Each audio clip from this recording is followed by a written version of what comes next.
जय हिंद साथियों, welcome to self study classes with Sumit Jain YouTube channel में आप सभी का स्वागत है। दोस्तों, आज की क्लास स्टार्ट हो चुकी है और आज हम पढ़ने वाले हिंदी पेडागोजी के बारे में।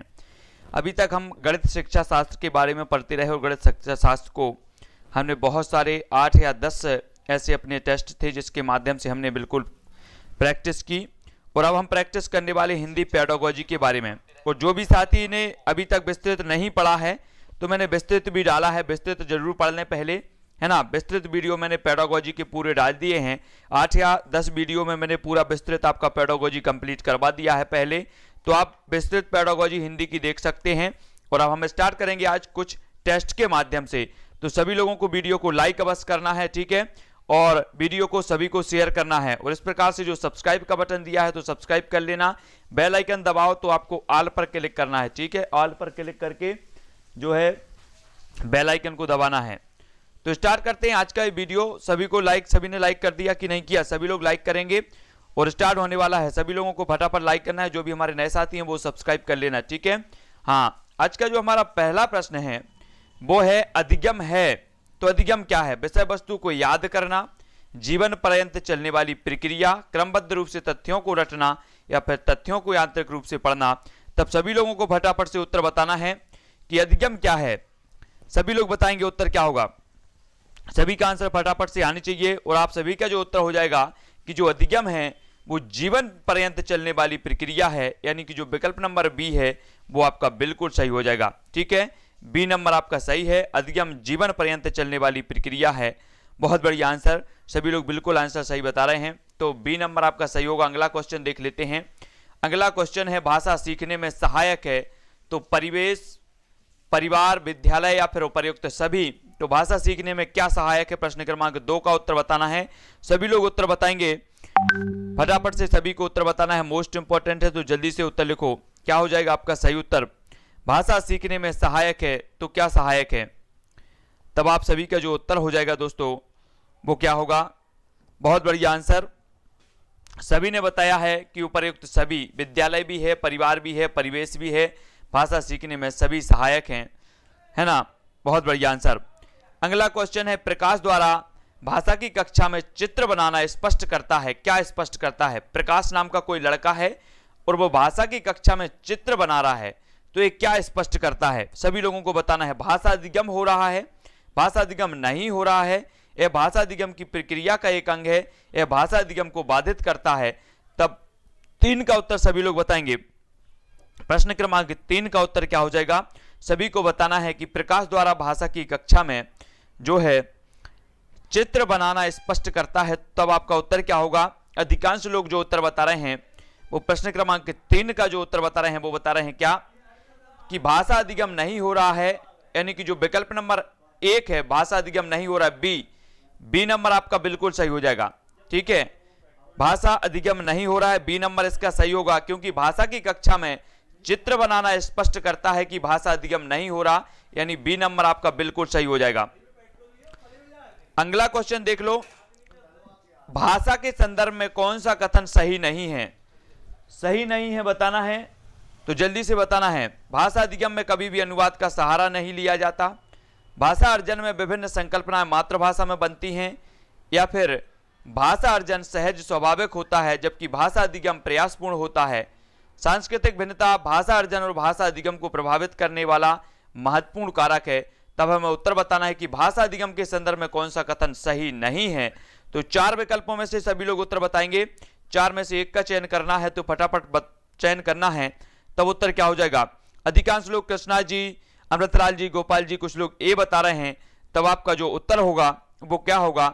उत्तर हो जाएगा दोस्तों भाषा अधिगम में कभी भी अनुवाद का सहारा नहीं लिया जाता। ये जो है ए नंबर का, ए आपका सही नहीं है। तो बहुत बढ़िया, ए नंबर आपका बिल्कुल सही हो जाएगा। बहुत बढ़िया आंसर। अगला क्वेश्चन देख लेते हैं कि बच्चा अपना स्वयं सामाजिक रूप से रचित भाषा तंत्र विकसित कर लेते हैं। यह कथन जो है किसका है? सभी को बताना है। बच्चे अपना स्वयं सामाजिक रूप से रचित भाषा तंत्र विकसित कर लेते हैं, ये कथन किसका है? प्रेसी, चॉम्स्की, वाइगोत्स्की या फिर स्किनर। प्रश्न क्रमांक 5 का उत्तर बताना है। सभी लोग बताएंगे। सभी लोगों ने पढ़ा है कि जो सामाजिक विकास का जो सिद्धांत दिया है वो किसने दिया है? वाइगोत्स्की साहब ने दिया है। भाषा विकास का सिद्धांत चॉम्स्की ने दिया है, तब यहाँ सामाजिक रूप से बात हो रही है कि भाषा तंत्र विकसित कर लेते हैं, तब आपका उत्तर क्या होगा? उत्तर होगा, बहुत बढ़िया, उत्तर होगा सी, यानी कि वाइगोत्स्की इसका सही हो जाएगा। ठीक है, वाइगोत्स्की, बहुत बढ़िया आंसर, सी नंबर बिल्कुल सही होगा। अब आपको बताना है व्यवहारवादी मनोवैज्ञानिक है तो कौन है। प्रश्न क्रमांक 6 का उत्तर बताना है, सभी लोग बताएंगे व्यवहारवादी मनोवैज्ञानिक कौन है, स्किनर, चॉम्स्की, वाइगोत्स्की या फिर पियाजे। तब सभी लोगों का आंसर फटाक से आने चाहिए। व्यवहारवादी मनोवैज्ञानिक हमें बताना है और उत्तर लिखना है।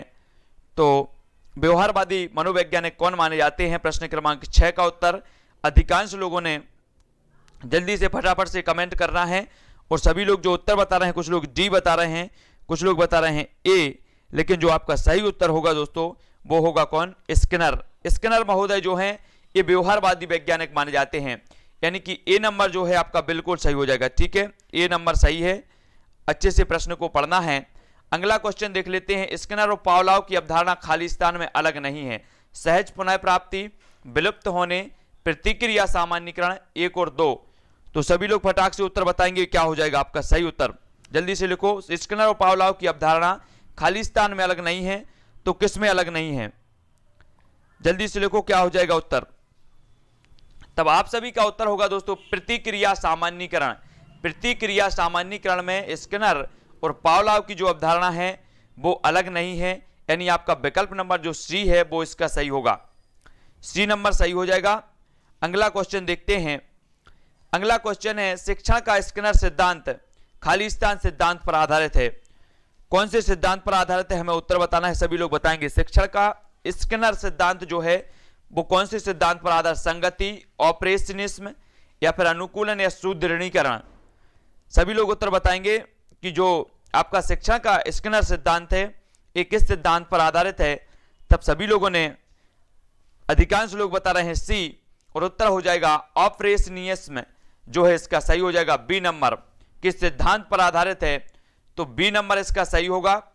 ठीक है, जो स्किनर महोदय, स्किनर महोदय के बारे में सभी को पता है और इन्होंने जो सिद्धांत दिए हैं और इनके जो सिद्धांत हैं वो ऑपरेशनिज्म के सिद्धांत पर आधारित है, यानी विकल्प नंबर बी आपका सही होगा। तब आपको उत्तर बताना है। भाषा अर्जन में बच्चे भाषा को सहज और स्वाभाविक रूप से सीखते हैं, अभ्यास और यांत्रिकता से सीखते हैं, स्वाभाविक और प्रयासपूर्ण तरीके से सीखते हैं, या फिर सहजता और अभ्यास से सीखते हैं। तब उत्तर बताना है 9 का, भाषा अर्जन में बच्चे कैसे सीखते हैं। सभी का आंसर आना चाहिए फटाफट से। भाषा अर्जन में बच्चे भाषा को कैसे सीखते हैं, जल्दी बताओ। सहज और स्वाभाविक रूप से, अभ्यास और यांत्रिक सीखते हैं या स्वाभाविक।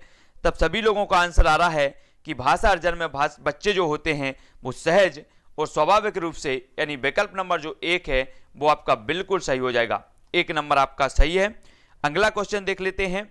अगला क्वेश्चन है, भाषा सीखने में सामाजिक अंतःक्रिया का महत्वपूर्ण स्थान है, ये कथन है किसका है? भाषा सीखने में सामाजिक अंतःक्रिया का महत्वपूर्ण स्थान है, इस कथन का जो है संबंध किससे है? स्किनर, चॉम्स्की, वाइगोत्स्की या फिर पियाजे। 10 का उत्तर बताएंगे, सभी लोगों को बताना है उत्तर क्या हो जाएगा। भाषा सीखने में सामाजिक अंतःक्रिया का संबंध, इस महत्वपूर्ण स्थान है, इस कथन का संबंध किससे है? तब अधिकांश लोगों ने बताया है कि सामाजिक की बात हो रही है, तो सामाजिक में कौन आ जाएंगे? वाइगोत्स्की साहब आएंगे, यानी कि सी नंबर आपका सही होगा। याद रख लेना कौन है? चॉम्स्की ने भाषा विकास का सिद्धांत लिया है, लेकिन सामाजिक परिवेश में अगर कोई भी बात होती है तब वाइगोत्स्की से संबंधित होती है। अगला क्वेश्चन देख लो। वाइगोत्स्की ने भाषा विकास के संदर्भ में किस पर सबसे अधिक बल दिया है? सामाजिक अंतःक्रिया पर, पाठ्य पुस्तक पर, अनुकरण पर या फिर मस्तिष्क पर? 11 का उत्तर सभी लोग बताएंगे। महेश जी, प्रीति जी, कमलेश जी, अमर सिंह, गोपाल जी, सभी को आंसर बताना है कि वाइगोत्स्की ने भाषा विकास के संदर्भ में किस पर सबसे अधिक बल दिया है। तब आपका उत्तर क्या हो जाएगा, जल्दी बताना है। वाइगोत्स्की के बारे में सभी ने पढ़ा है और वाइगोत्स्की के बारे में सभी ने जो उत्तर दिया है कि सामाजिक अंतःक्रिया पर, यानी कि जो विकल्प नंबर ए है वो आपका बिल्कुल सही हो जाएगा। वाइगोत्स्की ने भाषा के संदर्भ में जो है सामाजिक अंतःक्रिया पर इन्होंने सबसे बल दिया। तब अगला क्वेश्चन है, सामाजिक व्यवहार के खालिस्तान व सांस्कृतिक पैटर्न अवचेतन स्तर पर ग्रहण किए जाते हैं, तो किस स्तर पर ग्रहण किए जाते हैं? आर्थिक, व्यवहारिक, राजनीतिक या फिर भाषिक? सामाजिक व्यवहार के खालिस्तान व सांस्कृतिक पैटर्न अवचेतन स्तर पर ग्रहण किए जाते हैं। तो किस स्तर पर ग्रहण किए जाते हैं, सभी लोगों को उत्तर बताना है। प्रश्न क्रमांक 12 है और 12 का आंसर सभी लोग बताएंगे, तब आपका जो आंसर हो जाएगा साथियों वो हो जाएगा भाषा के स्तर पर, यानी विकल्प नंबर डी जो है वो आपका बिल्कुल सही है, डी नंबर का। अगला क्वेश्चन देखते हैं। संजय जी, अंजू जी, रचना जी, सभी को उत्तर बताना है। हमारे या फिर हमारी खालिस्तान को व्यवस्थित करती है व्याकरणिक चेतना। भाषा हमारी को खालिस्तान करती है, क्या करती है? खेल क्रिया, व्याकरणिक चेतना, विचार प्रक्रिया, फिर सामाजिक व्यवहार, किसको व्यवस्थित करती है भाषा? सभी लोग उत्तर बताएंगे, उत्तर क्या हो जाएगा? भाषा हमारी किस क्रिया को जो है व्यवस्थित करती है? तब सभी लोगों ने जो आंसर बताया है वो बताया है विचार प्रक्रिया, यानी कि विकल्प नंबर जो सी है वो इसका सही हो जाएगा। वैसे भी हम पढ़ते हैं कि विचारों के आदान प्रदान का माध्यम जो होता है वो भाषा होती है, और भाषा हमारी क्या करती है? विचार प्रक्रिया को व्यवस्थित करती है। तब आपका अगला क्वेश्चन है, पहली दूसरी कक्षा के बच्चों के साथ भाषा सिखाने के लिए जरूरी है कि उन्हें बात कहने के तरीकों का अभ्यास कराया जाए, कविता गाने के अधिकाधिक अवसर दिए जाएं, पारस्परिक संवाद के लिए प्रोत्साहित किए जाएं, या फिर अपने उच्चारण पर विशेष ध्यान देने के लिए कहा जाए। तब 14 का उत्तर सभी लोग बताएंगे कि पहली और दूसरी कक्षा के बच्चों के साथ भाषा सिखाने के लिए जरूरी क्या है? सभी लोग बताएंगे उत्तर क्या होगा? प्रश्न क्रमांक 14 का जिन भी साथी ने अभी तक सब्सक्राइब नहीं किया है चैनल को वो सब्सक्राइब कर लें। अब अपनी निरंतर रोज 2:30 बजे हिंदी पेडागोजी की कक्षा चलेगी, और हिंदी पेडागोजी की कक्षा में सभी महत्वपूर्ण प्रश्न आपको करवाए जाएंगे। तब आपका उत्तर होगा कि बात कहने के तरीकों का अभ्यास करवाया जाए, यानी विकल्प नंबर जो 1 है वो आपका सही होगा, 1 नंबर सही हो जाएगा, ए नंबर सही होगा। अगला क्वेश्चन देखो, भाषा अर्जन के संबंध में कौन सा कथन उचित नहीं है? उचित नहीं है बताना है। तो भाषा अर्जन के लिए नियम सिखाए जाते हैं, भाषा अर्जन को सहज बनाने के लिए समृद्ध भाषिक परिवेश होना चाहिए, बिना विद्यालय गए भाषा अर्जन संभव है, या फिर सभी बच्चों में भाषा अर्जन की स्वाभाविकता क्षमता होती है। तब हमें उत्तर बताना है। प्रश्न क्रमांक 15 का सभी लोग बताएंगे, उत्तर क्या हो जाएगा? भाषा अर्जन के संबंध में कौन सा कथन उचित नहीं है? तो उत्तर क्या हो जाएगा? जल्दी से बताओ। तब सभी लोगों ने बताया है, क्या बताया है? सभी लोग उत्तर बता रहे हैं, बहुत बढ़िया। कुछ लोग ए बता रहे हैं, कुछ लोग सी बता रहे हैं। तब आपका उत्तर हो जाएगा भाषा अर्जन के लिए नियम सिखाए जाते हैं, ये बिल्कुल उचित नहीं है। भाषा अर्जन स्वाभाविक होता है, ए नंबर आपका बिल्कुल सही होगा। भाषा अर्जन में कोई नियम ऐसे नहीं सिखाए जाते, भाषा का अर्जन तो स्वाभाविक होता है, सहज तरीके से होता है। तब अगला क्वेश्चन देख लेते हैं। भाषा शिक्षण का आदर्श वातावरण है विद्यार्थियों को अभिव्यक्ति की पूरी आजादी, भाषागत शुद्धता पर बल, अध्यापक का एकालाप, या फिर श्रव्य दृश्य सामग्री का प्रचुर उपयोग। तब 16 का उत्तर बताना है। सभी लोग बताएंगे, पूजा शर्मा जी, कमलेश जी, आदित्य जी, सभी का आंसर आनी चाहिए कि भाषा शिक्षण का आदर्श वातावरण क्या माना जाएगा। प्रश्न क्रमांक 16 का उत्तर क्या हो जाएगा? अधिकांश लोगों ने जो उत्तर बताया है कि विद्यार्थियों की अभिव्यक्ति को पूरी आजादी, ये भाषा शिक्षण का आदर्श वातावरण माना जाएगा। ए नंबर जो है ना, अभिव्यक्ति को पूर्ण आजादी मिले, ये भाषा का बिल्कुल सही आ रहा है आंसर। पुष्पेंद्र जी, विजय जी, सभी के आंसर बिल्कुल सही आ रहे हैं। तब अगला जो प्रश्न है कि भाषा प्रयोग की कुशलता संभव है, किस पर कैसे संभव है? केवल भाषा सुनने से, केवल साहित्य पढ़ने से, भाषा की पाठ्य पुस्तक पढ़ने से, या फिर अधिक से अधिक भाषा प्रयोग से? तब उत्तर क्या हो जाएगा? सभी लोग बताएंगे भाषा प्रयोग की कुशलता संभव है। कैसे है भाषा प्रयोग की जो कुशलता है वो कैसे संभव है? कैसे आप भाषा की एक कुशल व्याख्या करेंगे, कुशल वक्ता बनेंगे? तब आपका उत्तर क्या होगा? अधिक से अधिक भाषा प्रयोग, है ना, यानी विकल्प नंबर जो डी है वो इसका सही हो जाएगा, डी नंबर आपका सही होगा। अगला क्वेश्चन देख लेते हैं। उच्च प्राथमिक स्तर पर कौन सा भाषा शिक्षण का उद्देश्य नहीं है? उच्च प्राथमिक स्तर पर हमें बताना है, निजी अनुभवों के आधार पर भाषा का सृजनशील प्रयोग, भाषा के सौंदर्य को समझने की क्षमता का विकास, मुहावरे, लोकोक्तियों, कहावतों का सुचिंतित प्रयोग करने की प्रवृत्ति का विकास, या फिर कठिन शब्दों के अर्थ पूछना। तो उच्च प्राथमिक स्तर पर कौन सा भाषा शिक्षण का उद्देश्य नहीं है? तो उत्तर क्या हो जाएगा? सभी लोग उत्तर बताएंगे। तो अधिकांश लोगों ने बिल्कुल सही आंसर बताया है कि निजी अनुभवों के आधार पर भाषा का सृजनशील प्रयोग, भाषा के सौंदर्य को समझने की क्षमता का विकास, है ना, मुहावरे, लोकोक्तियों और कहावतों का सुचिंतित प्रयोग करने की प्रवृत्ति का विकास, तब आपका उत्तर होगा डी, कठिन शब्दों के अर्थ पूछना। ये उच्च प्राथमिक स्तर पर भाषा शिक्षण का उद्देश्य नहीं है, यानी कि डी नंबर आपका सही हो जाएगा, डी नंबर। ठीक है, बहुत बढ़िया आंसर। तब अगला क्वेश्चन देख लेते हैं, भाषा शिक्षण में अनिवार्य है तो क्या है? 19 का उत्तर बताएंगे, मानक भाषा पर बल, समग्रतावादी दृष्टिकोण या विशेष आवश्यकता वाले बच्चों के साथ भिन्न व्यवहार या वर्तनी संबंधी गृहकार।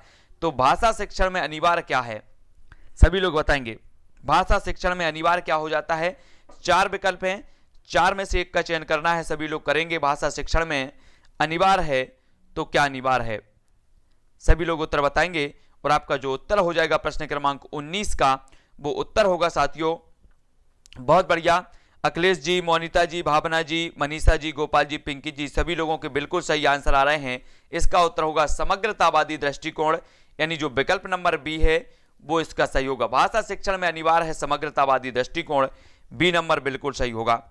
नेक्स्ट है, उच्च प्राथमिक स्तर पर कहानी कविता पढ़ने के बाद यह जरूरी है कि बच्चे प्रश्नों के लिखित उत्तर दे सकें, उसे अपने शब्दों में दोहरा सकें, विपरीत भाव की कहानी या कविता लिख सकें या फिर उन्हें अपने अनुभव संसार से जोड़ सकें। तो आपको बताना है उच्च प्राथमिक स्तर पर कहानी कविता पढ़ने के बाद यह जरूरी है कि बच्चे क्या कर सकें। सभी का आंसर आने चाहिए। प्रश्न क्रमांक 20 का उत्तर बताना सभी को बताना है।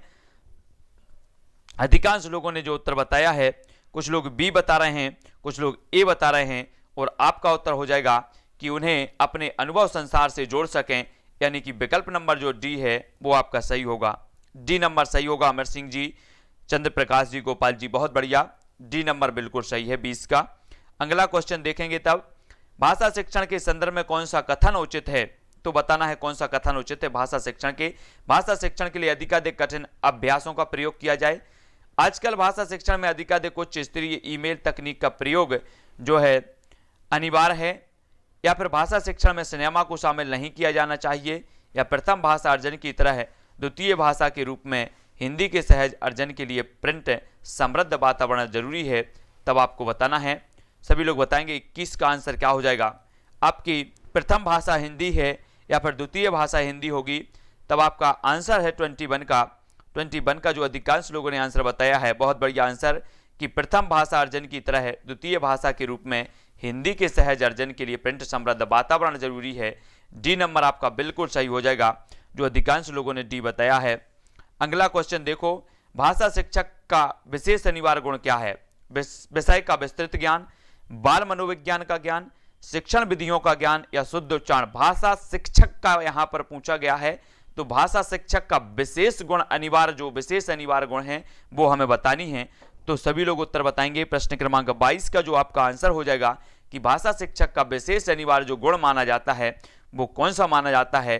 तो सभी लोगों ने बिल्कुल सही बताया है कि भाषा शिक्षक का एक अनिवार्य गुण होता है, जो विशेष अनिवार्य होता है, वो होता है विषय का विस्तृत ज्ञान।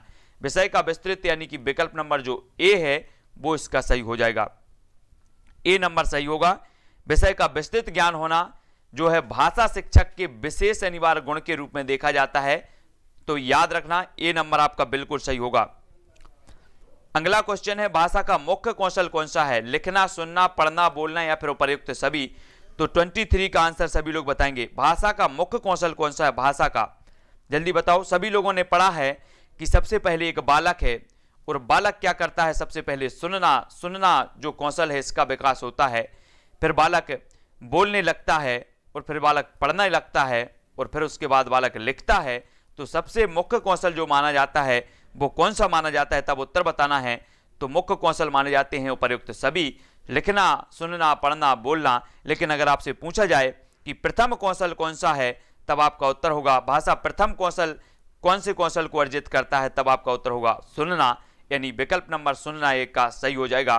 तब आपका उत्तर है भाषा के मुख्य तत्व होते हैं, तो कौन से होते हैं? भाषा के मुख्य तत्व सभी लोगों को बताना है, ध्वनि, संकेत, चिन्ह या फिर सभी। तो भाषा के मुख्य तत्व आपने बता है। और आपसे एक क्वेश्चन और पूछा जाता है कि भाषा की सबसे छोटी इकाई कौन सी मानी जाती है? भाषा की सबसे छोटी इकाई कौन सी मानी जाती है? एक क्वेश्चन। दूसरा क्वेश्चन आता है कि अर्थ की दृष्टि से भाषा की सबसे छोटी इकाई क्या है ना? तब सभी लोगों को उत्तर बताना है और भाषा के मुख्य तत्व जो होते हैं, ध्वनि भी, संकेत भी, चिन्ह भी, यानी कि ये सभी होते हैं, सभी लोगों को याद रख लेना है। अगला क्वेश्चन देखो, बालक को भाषा शिक्षण की शिक्षा देने का माध्यम होना चाहिए तो क्या होनी चाहिए? राष्ट्रभाषा, मातृभाषा, द्वितीय भाषा, प्रादेशिक भाषा, सभी लोगों को बताना है। तो उत्तर क्या हो जाएगा? और आपको बताना है हिंदी हमारी राष्ट्रभाषा है या फिर राज्य भाषा है, सभी लोग बताएंगे, सभी लोगों को बताना है। और बालक को भाषा शिक्षण की शिक्षा देने का माध्यम होना चाहिए, तो तब आपका उत्तर होता है मातृभाषा, यानी जो विकल्प नंबर बी है आपका बिल्कुल सही हो जाएगा। सभी लोगों, बहुत बढ़िया, बी नंबर आपका बिल्कुल सही है। मातृभाषा का अर्थ क्या है? परिवार की भाषा, माँ की भाषा, पिता की भाषा या फिर उपर्युक्त सभी की भाषा। तब 26 का आंसर सभी लोगों को बताना है। सभी को पता है कि जो हिंदी है, हिंदी जो है इसे राजभाषा का दर्ज है, ना कि राष्ट्रभाषा, तो याद रख लेना राजभाषा है अपनी हिंदी, और मातृभाषा का जो अर्थ होता है वो प्रयुक्त सभी होता है। डी नंबर जिसे आप परिवार में सीखते हो, माँ के द्वारा सीखते हो, पिता के द्वारा, ये मातृभाषा कहलाती है। बहुत बढ़िया आंसर सभी लोगों का। मातृभाषा का मुख्य उद्देश्य क्या है, सभी को उत्तर बताना है। दोस्तों, अनुच्छेद 343 के तहत आपकी हिंदी भाषा को विशेष दर्जा दिया गया है ना संविधान में, ये चीज भी सभी को पता होनी चाहिए। और जब पूछा जाता है कि भाषा की सबसे छोटी इकाई क्या है, तब आपका उत्तर होता है ध्वनि। ध्वनि भाषा की सबसे छोटी इकाई मानी जाती है। लेकिन अगर पूछा जाता है कि अर्थ की दृष्टि से भाषा की सबसे छोटी इकाई क्या है, तब आपका उत्तर होता है शब्द, क्योंकि अर्थ तो क्या का आपका ध्वनि का अर्थ नहीं निकलता है। ध्वनि जैसे का, खागा, ये ध्वनि है और शब्द का अर्थ निकलता है, इसलिए शब्द की दृष्टि से अगर बात की जाती है अर्थ की दृष्टि से, तो शब्द भाषा की सबसे छोटी इकाई होती है। और मातृभाषा का जो मुख्य उद्देश्य होता है मानसिक विकास, शारीरिक, बौद्धिक, ये सभी प्रकार के विकास होते हैं, है ना। जब बच्चा मातृभाषा में कोई भी चीज अच्छे से सीखता है तब उसका सब प्रकार से जो है विकास होता है। तब अगला क्वेश्चन है मातृभाषा की प्रमुख शिक्षण विधि कौन सी है, सभी लोग बताएंगे, तो जल्दी से बताना है। आगमन विधि, निगमन विधि, अनुकरण विधि या उपर्युक्त सभी।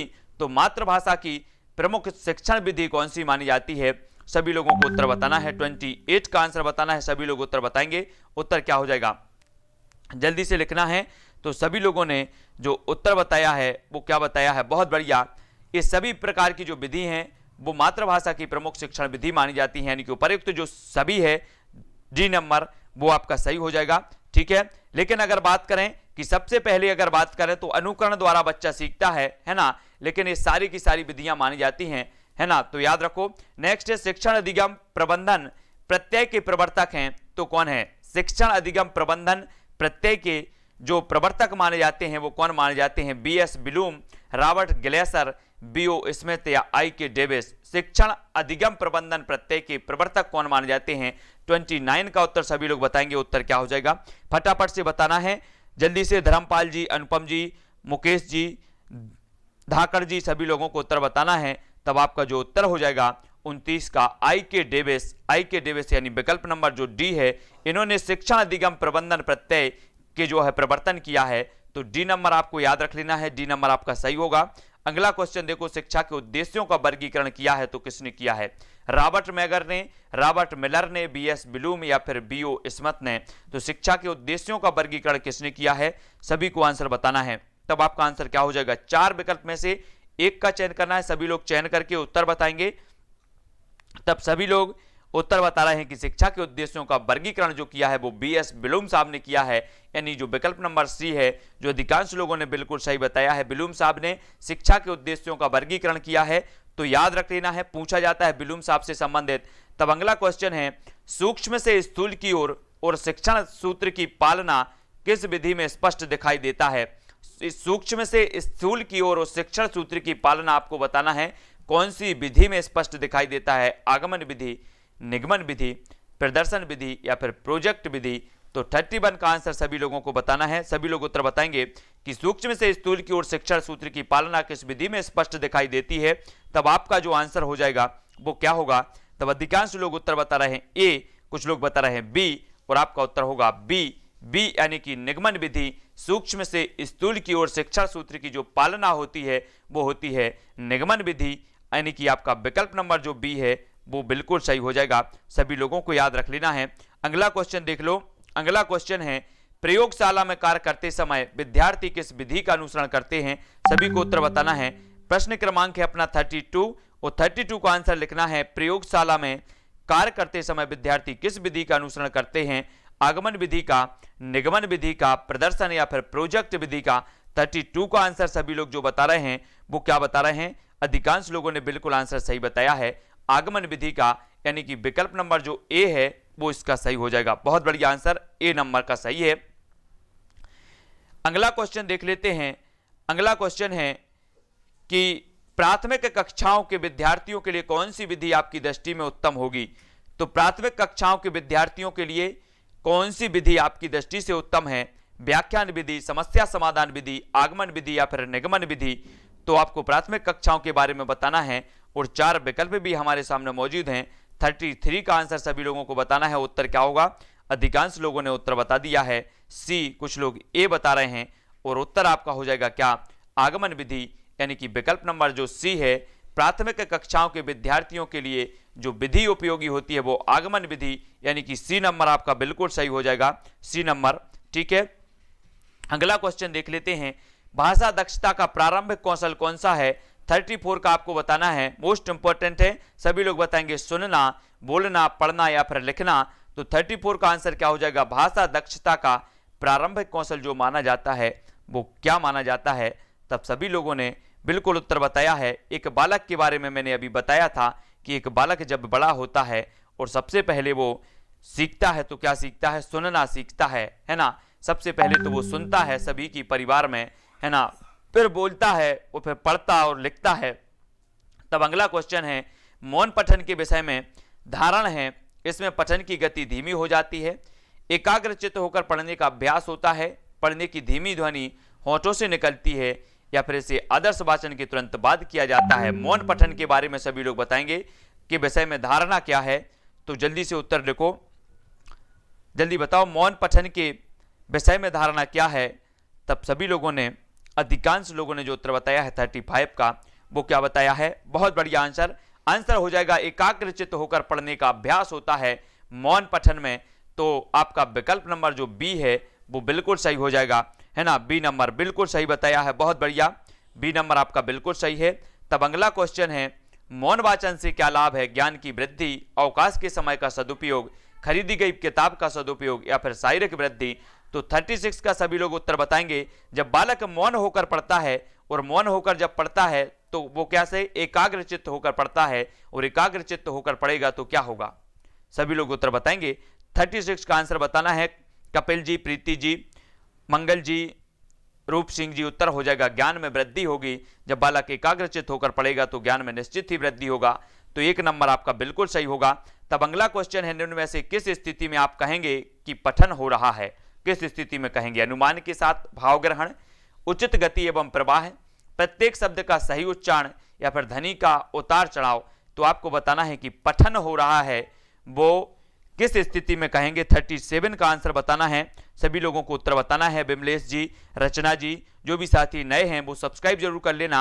और किस स्थिति में आप कहेंगे, तो सभी का आंसर बिल्कुल सही आ रहा है। आपका उत्तर हो जाएगा साथियों विकल्प नंबर ए कि अनुमान के साथ भाव ग्रहण भी, अगर पाठन के साथ जो है भाव ग्रहण भी आपके हो रहे हैं तब इसे आप पठन कहेंगे, यानी कि जो विकल्प नंबर ए है वो आपका बिल्कुल सही हो जाएगा। बहुत बढ़िया, 37 का ए नंबर आपका सही होगा।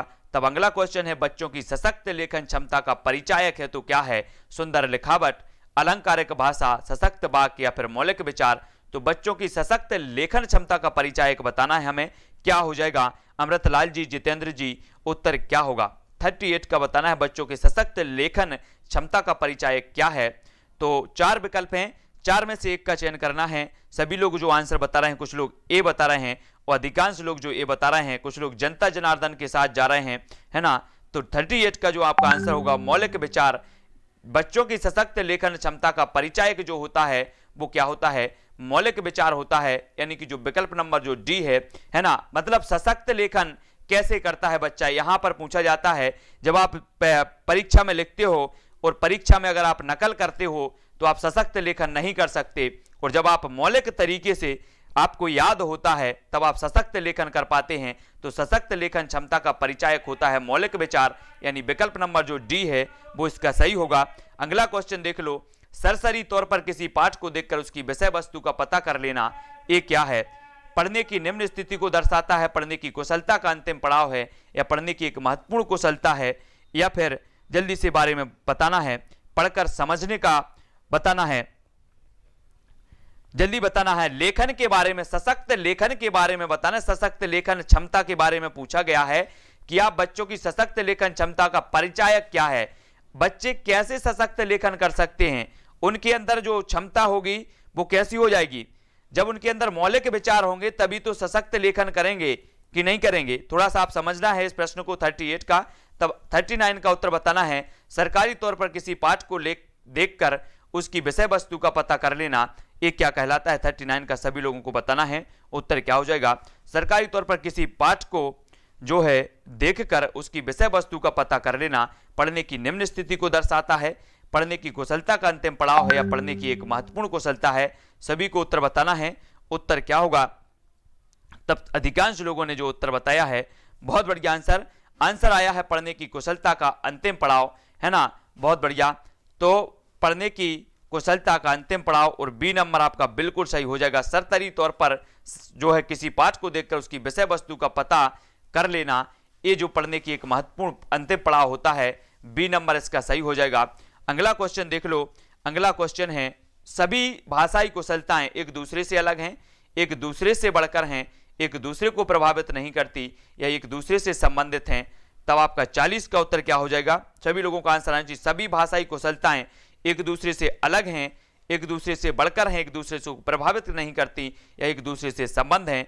तो आपका जो उत्तर होगा वो अधिकांश लोगों ने बताया है कि सभी जो भाषा कुशलताएं होती हैं, भाषाई कुशलताएं होती हैं, वो एक दूसरे से संबंध हैं, यानी कि जो विकल्प नंबर डी है वो आपका बिल्कुल सही होगा, डी नंबर। बहुत बढ़िया आंसर। अगला क्वेश्चन देख लो। अगला क्वेश्चन है, भाषाई कौशलों के संबंध में कौन सा कथन सही है? सही है बताना है। सभी भाषाई कौशल स्वयं ही विकसित होते हैं, सभी भाषाई कौशल पाठ्य पुस्तक से ही विकसित होते हैं, कोई भी भाषाई कौशल अंतः संबंधित नहीं है, या फिर सभी भाषाई कौशल अंतः संबंधित हैं। तो अपने बताना है भाषाई कौशलों के संबंध में कौन सा कथन सही है। तब 41 का आंसर सभी लोग बताएंगे, सभी लोग लिखेंगे। उत्तर क्या हो जाएगा? तो अधिकांश लोगों ने उत्तर जो बताया है 41 का, वो बता रहे हैं डी।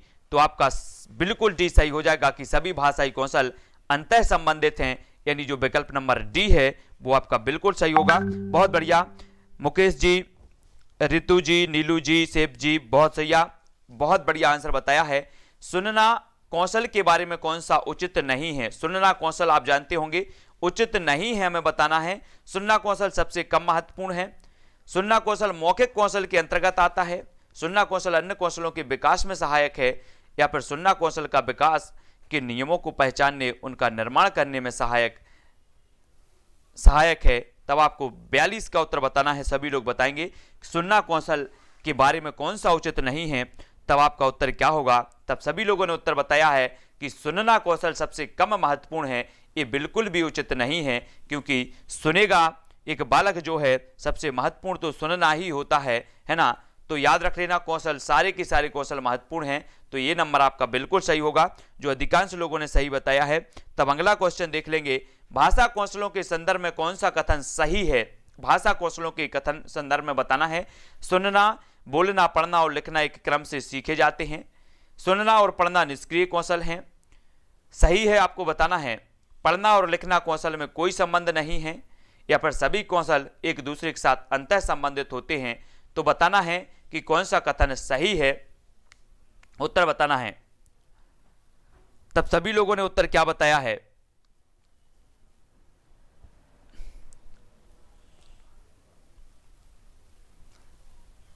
बहुत बढ़िया आंसर। सभी कौशल एक दूसरे के साथ अंतः संबंधित हैं, मतलब जो डी नंबर है आपका सही हो जाएगा। लेकिन अगर सुनना, बोलना, पढ़ना और लिखना एक क्रम से सीखे जाते हैं तो ये बिल्कुल भी सही है। एक क्रम होता है, सुनना, फिर बच्चा बोलता है, फिर पढ़ता है, फिर लिखना सीख जाता है। ये इसका क्रम तो बिल्कुल सही है ना। तो इसका जो विकल्प नंबर ए है और डी है वो बिल्कुल सही होंगे, ठीक है। तो यहां पर दो क्वेश्चन आपके यहां नहीं होता अगर कि कि क्रम से नहीं सीखे जाते तब आपका उत्तर डी ज्यादा होता, लेकिन यहां पर सभी कौशल एक दूसरे से अंतः संबंधित होते हैं, डी भी आपका बिल्कुल सही है। तब आपको उत्तर बताना है सभी कौशल पठन कौशल से अभिप्राय है तो क्या है। 44 का उत्तर सभी लोग बताएंगे। लिपि चिन्हों की पहचान, शब्दों को पढ़ना, वाक्यों को पढ़ना या फिर पढ़कर समझना, पठन कौशल से क्या अभिप्राय है। लिपि चिन्हों की पहचान, शब्दों को पढ़ना, वाक्यों को पढ़ना या पढ़कर समझना, पठन कौशल बताना है। सभी लोग बताएंगे।